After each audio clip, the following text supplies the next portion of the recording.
4 generations. Mm. But if I understand the sensitivity of understanding the truth, I'm going to have 100 generations surging towards the truth, and they're going to find their own truth their own way. But if they do not know why it's so important, they're not going to pay heed to it. So you're basically sort of encouraging the Muslim youth to get into sciences, learn from the Well, Quran. science is now a way, Yeah. but science is too slow. Science is so slow that it's taken us hundreds and hundreds of years to come up with as basics as the periodic table and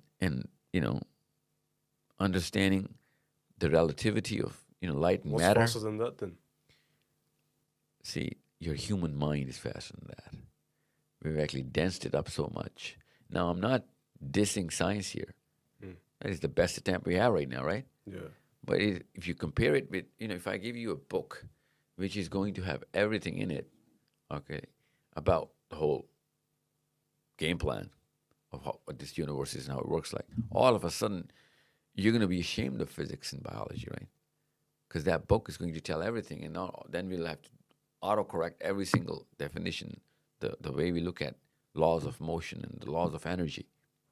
All of a sudden, we will look very dumb to ourselves. Mm. Okay, this is what I'm saying. The Quran is making us move towards, because it is giving us the bigger geometry of things. All of us. If I am telling you like an example, if Isaac Newton was a Muslim, not a Christian, he would have had a lot more progress in physics, because he's actually putting all of this progress in the Bible, because the Bible has less astronomy, less cosmology, okay, less astrophysics in there. The Quran has so much. And we're not using it. If you're not using it, because it's tabooed out of us. It's Why do literally you think- tabooed out of us. Why do you think the scholars, or basically the Muslim community, sort of look down upon astronomy from Islamic perspective and sciences? Why do you think that is? I don't It's know. not encouraged that much. Why do you think that is? No, I don't know if they look down upon astronomy or not, but see, Muslims have gone through a lot of problems. And if your house is on fire, literally, you're not talking about the college degree of your eldest son at that point. You're going to try and put out the fire. So I understand why Muslims actually didn't behave the way they should have behaved towards the education of all of their as an ummah. We're not educated. We're not exposed. We're not. But the cause is not the kind of economic or financial problems or political problems we went through. The cause is the lack of the understanding of the way humans behave. We actually took our system for granted. We had a singular center, a singular system, Mm. for 1,200 years. And instead of gaining energy from it, instead of understanding how it is actually helping us progress, pushing us towards more intellect and acumen and a bigger and better sense of all of this, we took that whole system for granted. And as soon as that system went, now all of us are behaving as, there's a certain critical panic that every individual Muslim is going through. We're reacting towards the situations. We're not creating any situation. We're just, so, and that is because we lost our center. Any and every civilization requires a single center, which actually takes care of most of, the needs of the individual. Okay, that's the job of creating a center. That's everybody. That's why every So how do civilization we has a bring single that center. center back? Yeah, I'll tell you. We'll get to that. But that's not your first question. The first question is, why are we so evasive from sciences? So now that we have bigger problems, well, not bigger, but more visible problems, which are not going to be solved through science, like lack of morality, lack of financial capability as a community, lack of resources. And that's common sense to actually get those first. If I can't, if I can't feed my kids, I'm not going to talk about their education. So this is what the problem is, and that's a political side of things. So that's the cause. If we have Abu Hanifa once said, Adam al Khilafa Umul Khabais. That if you take the center out, then every disease is going to come in because that's the mother of all disease of not having a center. Because then there's not going to be education, morality, there's not going to be law and regulation, processes and systems. And now that is, that's why do you think your father came to Australia? To chase a system. Yeah. Okay?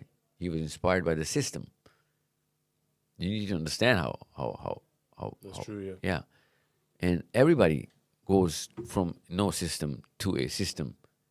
That's a natural need, so that the system can take care of most of my needs and I can take care of my children's needs. Okay? That's why, that's how we compare, different places on the planet right now.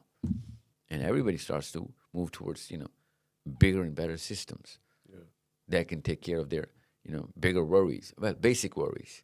So Muslims right now, since they do not understand this very concept of how this, the structure of, this anthropological view is not there, and it's not a headache. Generally, it shouldn't be a headache of a regular human being of how a human community behaves. Okay, it shouldn't be. Yeah. Because that's the job of the governors, right? Yeah. But now, as you and me, as individuals, we need to understand how human beings behave because we do not have the governance. We do not have anybody who's going to take care of all of those bigger matters. Okay? And since that's not there, it's become a headache of every single one of us. That's the problem I'm trying to solve. That's a bigger problem. Most of your questions are going to come from that problem. I'm going to tell you, I haven't read all of your questions. Yeah. But most of the questions of most of the Muslims only have one answer. If we do not have a single center, you're going to have these kind of questions because these questions are coming from problems because of the lack of governance. It's perfect because I was about to talk about the main issue that's going around media right now, which is the Palestine issue. And I think the problem is the same. Yeah, Same if we reason. had a single center calling decisions, Palestine issue would not have even been there to begin with. Okay? So I understand that, but what's the steps we need to take to get to that main center? Educate enough people so that they can put enough pressure in the right kind of places wherever they are. Okay? So, see, the corporate endorses and enforces and empowers the franchise. The franchises do not empower the corporate. Okay? They're just the representation of the power of the corporate. Take a franchise of Apple, an Apple store here. It's going to comply with what? The Australian policies? No. It's going to comply with the Apple policies from the headquarters, right? It's a franchise. It's going to behave the way the corporate wants it to behave. Whatever goals there are, of course, that's a business goal they're trying to chase. But the values of an Apple franchise in Melbourne are going to come straight from America, the headquarters of Apple. Okay? And you as a consumer not only respect that, but expect it. You expect those values of Apple, those standards to be met every single time. You understand me? Yeah. So who is actually empowering the franchise? Who are you depending on? When you go to an Apple franchise, who are you depending on? The headquarter, right? Yeah. You need the people in the headquarter to understand this, and you need to, you need the franchise customer services rep to abide by the policies of the headquarters. Yeah. Because that is not that franchise is not in the advertisement, throwing in the commitment of how we're going to behave or how the quality of the product is going to be. That's the headquarter pumping all of this. So when the Quran is our headquarter, it is advertising their kind of standards. And you and me are the franchise of the Quran, right? But if you don't behave as a franchise of the Quran, then we are literally massacring the standards of the Quran in front of everybody, and that's why no one's going to depend on not just the Quran, but even me. So we, as human beings, are not designed to behave individually. We're designed to behave as, with a single center and everybody orbiting the Kaaba. Okay? That is the model, which Allah Azza wa Jalla said, this is my signature here. That's the logo of Islam. That's the brand. Single center, everybody revolving around the center. Okay? And that's the model every human being is using. every corporate is using, every country, every empire ever used. Single center, every layer, circling around the whole system, philosophy, values, laws, processes, But we're not doing it because we were made to run solo. This is not how it's going to ever work. It didn't work for non-Muslims. And it worked really well for non-Muslims when they behaved the way the Quran is telling us to behave. There are more than 91 countries American armies deployed. Yeah. But they're deployed because of a single constitution in America. That gives them the power in wherever, African countries or Asian countries, wherever they are. Mm. When we look at any franchise of any corporate body, we get intimidated by the corporate body, not the franchise. Yeah. That's the Kaaba right there. And we're just not taking that into account. So basically, you're trying to say that us Muslims, you sort of use the Kaaba as a metaphor, like everyone is meant to look at us. It's not a metaphor. It's the model. It's the brand logo. Apple has Apple, right? Yeah. Islam has the Kaaba. Okay. Single center, setting laws, processes, procedures, values, mission, vision, everything. Single center. And everyone in concentric circles around it, wherever they are. So, unless they're all connected to a single center and believing that this is our single center, which means governance as well. We're not governed by a single center. We have 35 different centers from Malaysia to Libya. All of the Muslim states have different centers, different laws and regulations. Okay. And they made it more of a cultural matter. What I'm trying to ask is, Muslims, as we know, used to be one single state. Yeah. Or the sort of the English back then was like Arabic. Everyone spoke Arabic. Yeah. It was basically the language everyone spoke. All countries from Iran to Pakistan, everywhere. So what do you think now all of a sudden they've basically split apart? What do you think caused, my question is basically, what do you think caused the disunity of Muslims? Us. We can't blame Winston Churchill. We did this. Okay. Our greed, our lack of understanding the bigger benefit. And you know what? I'm talking to all the greedy people as well. If you want to fulfill your greed, you want to fill your banks, you still need that single center. You're going to be way more powerful if you have a single center. True. You're going to be more richer. You're going to be prosperous. You're going to have bigger,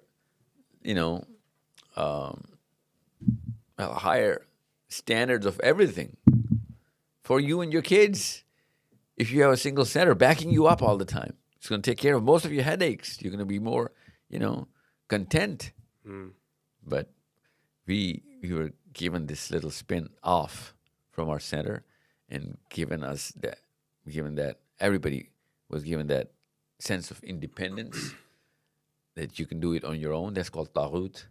Okay. As soon as you break out from the center, think of yourself as a solo decision maker about whatever laws and procedures are supposed to be upon you. It's called taghut in Islam. Okay. You can't break out from the center. And it's not a spiritual center. It's a legal center. It's not an emotional center. It's a practical, rational center, which is called governance. You have to have a single governing body so that everybody gets connected. Okay? And now we're very, very well connected with the Australian government here. And that has nothing to do with the single central philosophy of Islam. So you are naturally going to have inferiority complex, cognitive dissonance, lack of self-esteem, no self-belief, gray self-worth, weird and spotted self-image. All of this is a problem that you're actually going to face. Because of not having a single... You have two centers. If you have two centers, you're doomed. You're personally shattered. That's why shirk, that's why taghut are such big problems in Islam. Biggest ever. Nothing else comes close to them. Because you're nobody then. Do you think this is the main problem Muslims in the Western countries are facing today. Muslim anywhere are facing today. Muslims in Muslim countries don't have Muslim centers. Pakistanis do not have a Muslim government. They have a Muslimish, Muslim-looking, but not an Islamic government. Otherwise, Palestine, you think that Palestine would be burning if Pakistan had a Muslim governance? No, no, no, no, no. Even a single country, let alone Pakistan. Pakistan has a lot of resource. Any other country, if it had a Muslim governance model, Palestine wouldn't have been a problem. So I want to talk to you a bit about what's going on in Palestine right now. And most of as you know, Australia is a pro-Israel country. The Prime Minister himself, he said, pay my respects to Israel. And sort of, whenever you try to argue with people who are pro-Israeli, they always ask the same question: do you condemn what Hamas did? So what's your response to that if I ask you, do you condemn what Hamas did? No, absolutely not. I don't condemn anything